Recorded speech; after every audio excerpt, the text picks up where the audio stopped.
il est indivisible, il est inaccessible, il est omniprésent, il est omnipotent, il est immanent, et il est ambivalent. Tant de mystères, tant de questions auxquelles personne ne répond. Maintenant, tu veux savoir la nature de cet amour-là. D'où la subtilité et l'ambiguïté.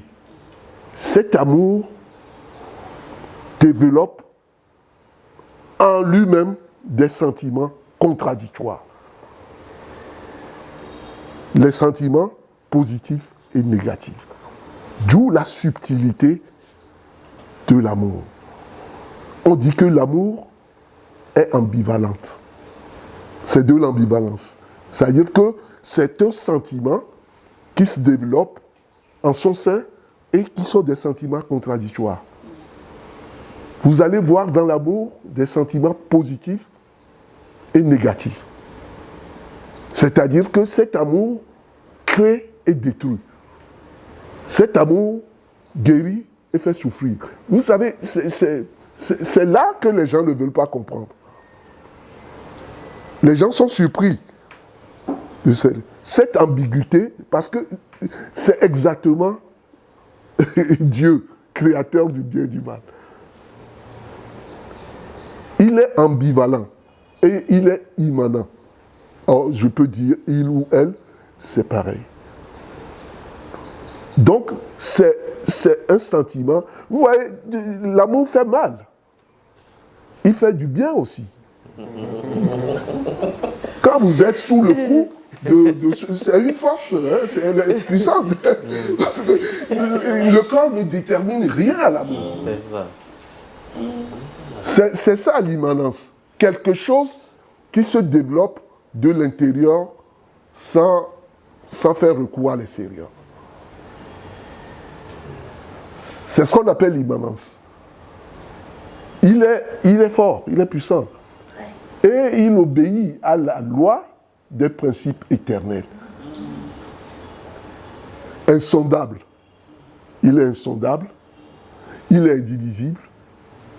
Il est inaccessible. Il est omniprésent.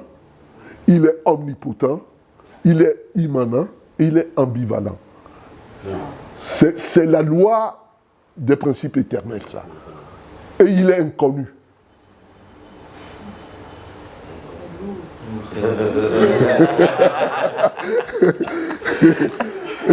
Non, mais c'est là, vous devez comprendre.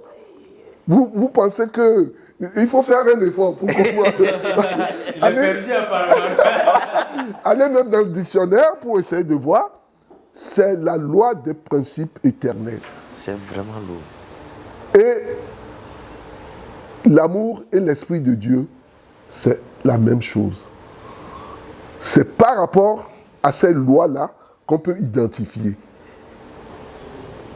Alors, l'identification maintenant dans la vie. Dans la vie. J'ai toujours expliqué que si vous ne comprenez pas dans vos relations, que ce soit des relations familiales, relations et professionnelles,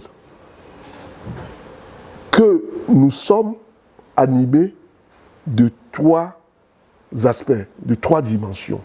Il y a l'esprit, il y a le physique, il y a le mental.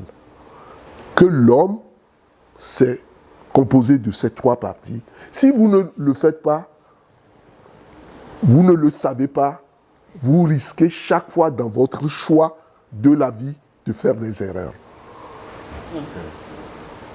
Parce que là où le choix doit être centré, c'est au niveau de l'esprit.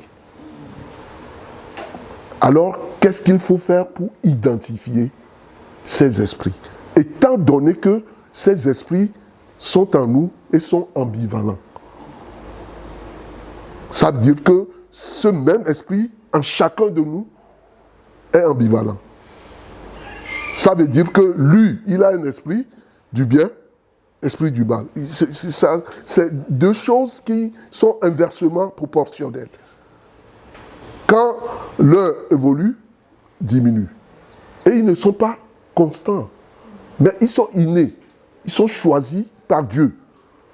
Personne ne peut changer. Donc ils sont prédisposés à suivre des tendances. Alors qu'il faut comprendre que dans la vie où nous sommes, il n'y a que deux tendances. La tendance vers le bien, vers la vérité, qui évolue avec l'amour, et la tendance vers le pouvoir, qui évolue avec la division, vers le bas.